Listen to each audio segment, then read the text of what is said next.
You led me straight to the fall. I'm broken, I'm still trying, skin and bone. Quiet on Set, a documentary about Nickelodeon and Dan Schneider and all the weird stuff that happened over there, has finally released this week. And with that, Dan Schneider has made a video responding to everything that happened in the documentary. And he does actually technically comment throughout the documentary. He does have like a little like speech bubbles or something. He doesn't actually voice in the documentary. They don't show him getting interviewed.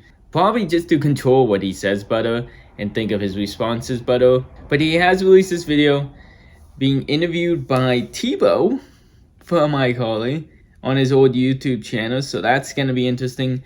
Before we begin though, quick comments, because I've been seeing a bunch of things circulating and things from both sides. A lot of people are taking their prospective sides in this, either supporting Dan or supporting the stars. Some of my opinions of what I've been hearing, there's been a bunch of criticism. I'm like, oh my god, why don't you straight up call Dan Schneider a creep? They can't.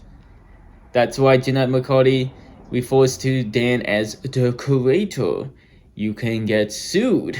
That's why they briefly do cover or like some of the weird jokes that he shouldn't have been involving children, but they couldn't directly call him anything because they kind of can't. And on the other side, I've been seeing a lot of criticism for Drake Bell's involvement, which, yeah, he probably is trying to get a bit more people on his side over his crimes, but the documentary actually does cover some of the things he did, and they even asked him about it, which I was not expecting. But, you know, even if he did something wrong, and he definitely did, you know, something still bad happened to him. Like, as long as he's not lying about the things that happened, which he wasn't, there's a whole court case to prove it, then I really don't see a problem of him being involved in this. He's actually the biggest star involved in the documentary, so, I mean, really his kind of contribution does help a bit. Even if you don't like him, I'm glad he actually was part of it. We can't take away that he actually does have something to add to the documentary. Let's see what Danny Boy got to say. Hey, it's Boogie. I played Tebow on Nickelodeon's iCarly. I got a chance to watch the Quiet on Set program, and I reached out to Dan to see if it was something that he'd be willing to discuss. I'm pleased to say that he said yes. Dan, how are you? I'm okay. I really appreciate you reaching out and giving me the opportunity to talk to you about what we saw over the last 2 nights. I'm really glad you're here because I believe this is important. Why are they acting like this isn't Dan Schneider's YouTube channel? And it's just like he reached out on his own. Maybe he did reach out, but this was definitely planned. Like, it wasn't just, oh, you know, I'll get interviewed by you, you know, if I have to. For sure. We've got a lot of things to unpack. But before I dive into my list of topics that I'd like to discuss, is there anything you'd like to start off with? Absolutely. Watching over the past 2 nights was very difficult. Me facing my past behaviors, some of which are embarrassing and that I regret. And I definitely owe some people a pretty strong apology. Man, you just realized you owe some people apologies? Not when you got fired for like these behaviors and some of the things you did? I don't know. Probably could have apologized back then. Let's talk about the massages. Okay. Watching the content yesterday, it was disturbing. It was wrong. It was wrong that I ever put anybody in that position. It was the wrong thing to do. I'd never do it today. I'm embarrassed that I did it then. I apologize to anybody that I ever put in that situation. And even additionally, I apologize to the people who were walking around Video Village or wherever they happened, because there were lots of people there who witnessed it who also may have felt uncomfortable. So I owe them an apology as well. Yeah. Dan, talk to me about the right. Oh, yeah, not gonna interview him at all. Just move straight along. Just accept the apology as it is. Good job. This isn't staged whatsoever, with Dan pre-written out what he's gonna say, pre-planned out what he's gonna say, knowing the questions ahead of time. I'm telling you, this already feels staged, and I'm sure as this goes on, it's just gonna get way, way worse. Yeah. Dan, talk to me about the writer's room.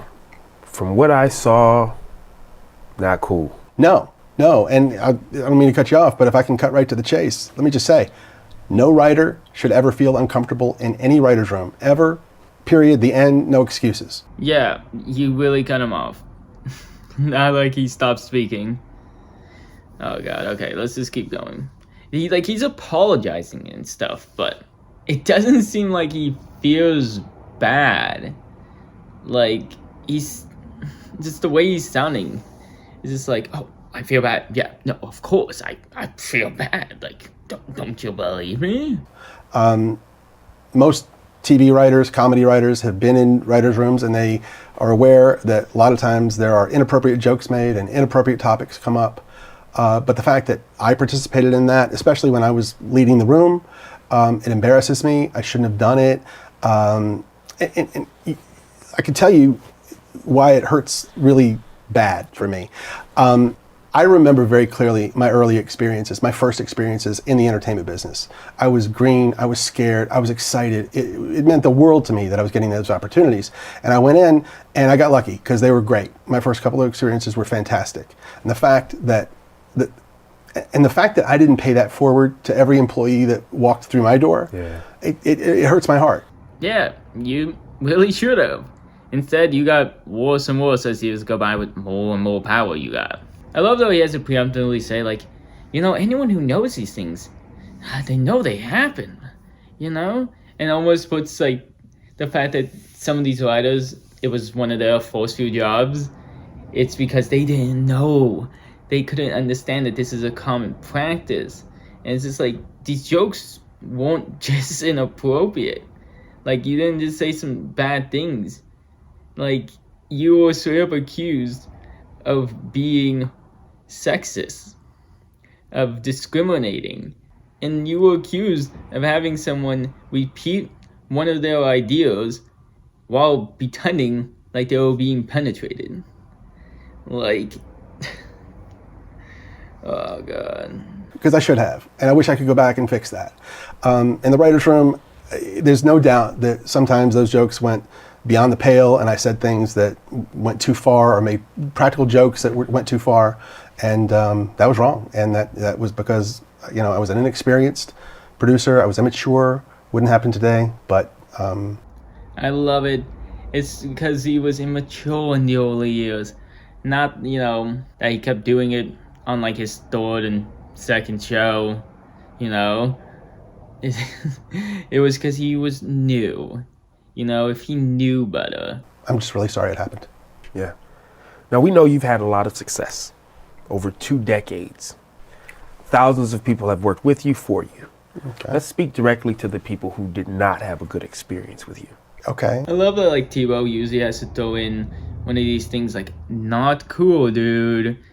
And just to show, like, the interview's trying to be fair. But now this time, he's just like, you know, you've worked in the industry for 2 decades. You were so successful. Let's talk to the people throughout all this time that, you know, may not have liked you. You know, those couple of people. Not like, you know, you had a whole documentary partly centered around you. I would like to speak to those people because I hate that anybody worked for me and didn't have a good time. You know me. You've been on my sets. Look, I've had some employees that have worked for me for 10 years, some more than 20 years, who would work with me again, but not everybody. There's still a significant number that didn't have a great time working for me, so my batting average isn't nearly high enough in that area.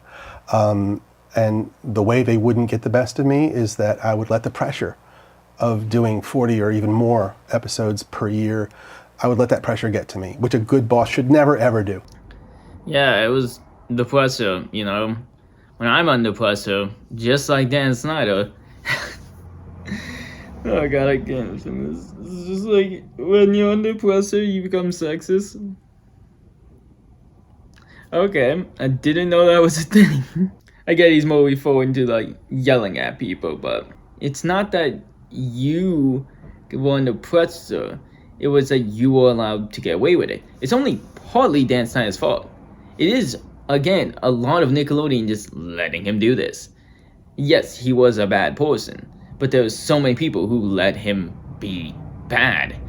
So I'm not trying to be like push some blame away from him. He still gets full blame. It's just that multiple people can get the full blame. Like, it doesn't have to be divided.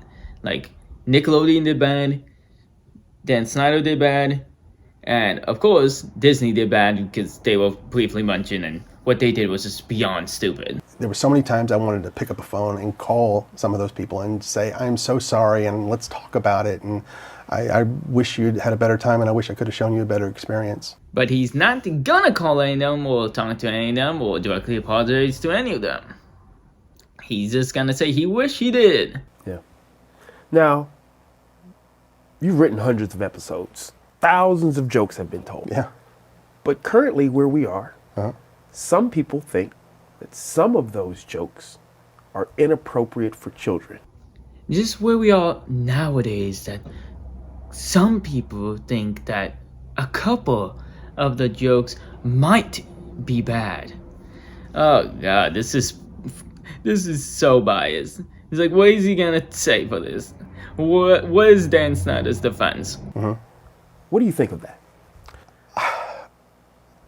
All these jokes that you're speaking of, that the show covered over the past 2 nights, every one of those jokes was written for a kid audience because kids thought they were funny and only funny. Okay? Now we have some adults looking back at them 20 years later through their lens, and they're looking at them and they're saying, oh, I don't think that's appropriate for a kid show. And I have no problem with that. If that's how anyone feels, let's cut those jokes out of the show. Just like I would have done 20 years ago or 25 years ago. I cut it. I want my shows to be popular. I want everyone to like. They just think that now, and man, looking back on it, you would have cut them. There was a story where you or someone, I think it was someone else, fully says, as you're basically the only one laughing with a few people kind of like giggling at a cum shot joke, and that person said that, so you knew what it is. And it's just like, some of these jokes might be inappropriate for kids. Like, no, you had kids do inappropriate things, only in quotation marks, because by technicality they were disguised as like holding a potato or something, but they were still inappropriate. Either to get a chuck out of the adults, or because you find it funny that a kid was doing it. And that is weird. Especially with how far some of these jokes went. He's gonna probably go into like the whole like, these jokes got approved by all these people. The notion that I had the power to just produce whatever I wanted and have it air is completely false. Okay. There were many, many levels of scrutiny. Okay? We had executives in LA. We had executives in New York. And this and that, but like the YouTube channel that you had and you did some of these jokes on was fully ran by you, and Nickelodeon really didn't have an involvement. Even if Nickelodeon approved of the jokes or like let you have them, that doesn't make them okay. It means that they both are weird. And also maybe they just, how the joke was written, didn't think of it like that. Like, if you write down a joke and say someone accidentally gets squirts sunblock all over another cast member, and that's what you write down, definitely is going to have a different impression than what we actually saw and how you portrayed it. And we're also shooting it in front of all sorts of adults and caregivers and the set teacher and the families. Everybody's watching it. And if anybody had said anything, hey, we don't like that, that's not appropriate, then it would have been cut out. Now, I'm gonna push back a little bit. Sure. Because the series painted you in this way that you were just the guy that was doing what he wanted, and people were afraid to confront you about things. So say, just humor me, say that was the case. What would have been the ultimate way to... Okay, if nobody on the set, if all of the dozens and dozens of adults that were on the set... But I'm pretty sure from the documentary people did complain, and they were just ignored. Like, I'm 90% sure in the documentary, the mother who complained did complain. That was, like, the whole entire story. That's how I remember as the one who would actually actively complain. And her son was not brought back. Dozens and dozens of adults that were on the set, if they didn't say anything, if my bosses said, if they insisted, you got to make a change here, you got to cut that, I had to do it. I had no choice. What if they didn't insist because they thought you knew what you were doing and you were popular? Just because they might have let you do something does not mean they should have let you do something. You know, just because they let you do it, that does not mean the blame is solely on them. It's on them and you. Now, we also saw the series highlight two former writers' viewers, two women, who spoke about a wage discrepancy. Now, I know that you don't divvy out salaries. Talk to me about that part. Well, you're correct. I have nothing to do with paying writers. I never have. I've never made a writer's deal. And of all the writers I've been in a writer's room with, I never even knew how much most of them were getting paid. Yeah, but we saw these two women who were writers for you sharing one salary. How does that happen? It's very simple. There's a common practice in television when hiring writers. If you have a spot for a new writer, sometimes you'll go to two writers and say, hey, if you two new writers for your first job are willing to share a salary, you can both have the job. They have the opportunity to say, yes, that sounds good, or no, no thank you. In this case, it was two women writers. I've done another show where that teaming was done with two male writers. Even if that's all true, if you combine it with you then being sexist, of course they're gonna believe that the reason is because you were sexist. Like, it's not hard to figure out. They're gonna connect the dots on their own. And there is parts that do make sense, but it doesn't matter, even if you're, again, being fully honest, if you combine it with the fact that you were doing bad stuff, and those aren't the best practices anyways, things are gonna mesh, things are gonna be connected together. They also highlighted two black actors who said that they felt overlooked. Now, I want to be clear. I'm never going to speak on anyone else's journey. Yeah, I can talk about my experience, how my experience was with you, what I saw prior to working with you. But again, I don't want to speak on anyone's journey. I saw you be honored for diversity in your work. Yes, and the reason for that is diversity has always been very important to me in my shows. If you go back to the very first Nickelodeon show I ever made, that's very evident, as it is in the second one, and then the first movie I ever made for Nickelodeon, which starred Kenan and Kel, and every show I did after that. Okay, you can do something good and hire these people. You know, you could have, one, been told to do so. And second of all, it doesn't change what they said.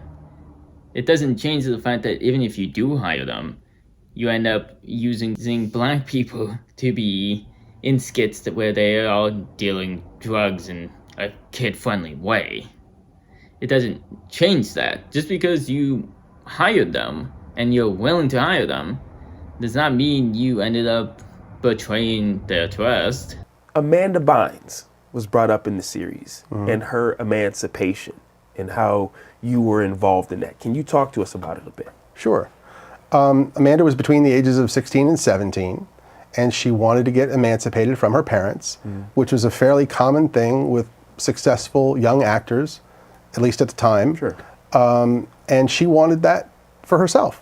So she turned to her team, which included her lawyer, her agent, her manager, her publicist, me, because she included me as part of her team, thought of me that way.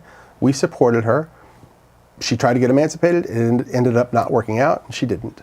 Just because a room full of people agreed that she should be emancipated doesn't mean it's good when the room full of people have a clear motive and benefit if she does. Like, she could work more hours and stuff like that. They could do more things.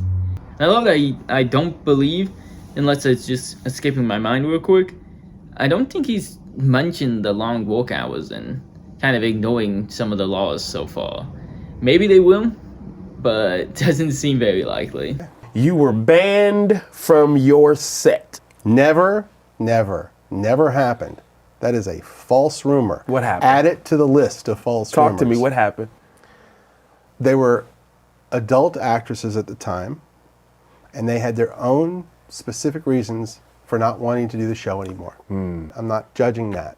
It got tense, and what they don't know, maybe, is I did everything I could to make that show go away. My producer partner at the time, we would call and say, this is not a good situation. Okay. So I decided I'm going to do what most showrunners do, which is, you're not on the set. There's a director there to shoot it. I'll go up to the writer's room. I'll work on the next script. But because everybody was so used to me caring about every detail of every show so much, for me not to be on the set, maybe some people thought I got banned. That story doesn't make sense.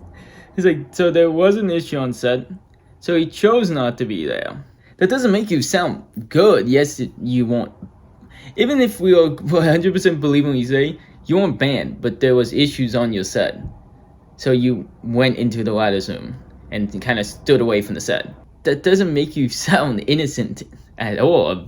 It makes it sound like some people had an issue with you, and you said, listen, I'm just gonna go over there. I'm not fucking dealing with you guys. And I told him, I'm here for you. What do you need? Which Drake mentioned in the show that we watched last night. And next, I heard that he went to court when this guy was being tried, Peck. And when Drake walked in, he saw 50 people sitting on the side of the courtroom supporting Peck. A lot of them pretty famous. Of course, Drake was devastated that happened. And even more disappointing, 41 of those people wrote letters for Peck, character letters, praising him for who he was. And people weren't wondering your opinion on that. You know, like what he said makes sense. People were wondering why you didn't support Drake by going or writing a letter. You seem to just, wash your hands and try to stay out of it. That was, I think, a lot of people's issues. And that's what people wanted to know, why you didn't support Drake and wrote a letter for him or went to support for him. And just because you didn't support Peck, that does not mean you didn't do something wrong, because you could have helped the other side, but you didn't. And just because you didn't help Peck, does that mean you are fully, innocent in this of doing nothing wrong? You should have helped Drake. If you really wanted to, you could have been there for him. You could have went to the case. I mean, if you were filming something at the time, it would have been Drake and Jonas, and Drake, the star, is there. You probably could have been there too. I don't know if people know this, but Drake's mom, a lovely woman who I stay in contact with this day, she came to me at the time and she said, Dan, I'm not good with words like you are. And would you help me with my speech for the judge? And I said, of course. And I did. And he ended up going to prison and serving his time. Oh, God. And I did write that letter. And he ended up going to jail. And he went away. He's taking the credit. He would say he's good with words. Like, yeah, iCarly was funny. But I didn't look at him and be like, yeah, he's like a Shakespeare with the words. Oh, my God. It's just like, bro's taking credit. And I don't care what you guys are gonna say. He's taking credit. That's just like Buster Fun's Busway I was taking credit for this.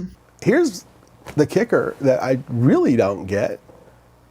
After he got out of prison and was, to my knowledge, a registered sex offender, he was hired on a Disney Channel show. It's everyone else is doing something wrong, besides for Dan. Yes, what Disney did was wrong. You did a lot wrong, and there's so much you glossed over and not talked about, and it's just like, we do got time to insult Disney. Listen, he does say, I'm sorry. He does say, I'm taking accountability for this and that.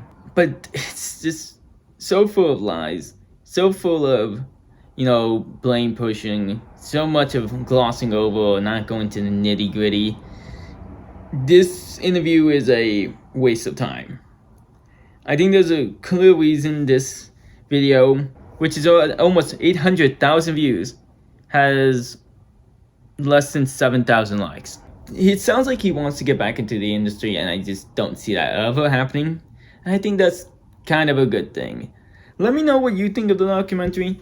I thought it was pretty good. I think there's some points where they could have done better, and I think it's unfortunate that they really could have done better if they got a few more people in. But of course, not everyone wants to do it, can do it. But let me know what you guys think in the comments below. Like, subscribe, do all that good stuff. Until next time, have a good night. I'm done with hitting your wall. Short notice, I just gotta let you know. You led me straight to the fall. I'm broken, I'm still trying, skin and bone.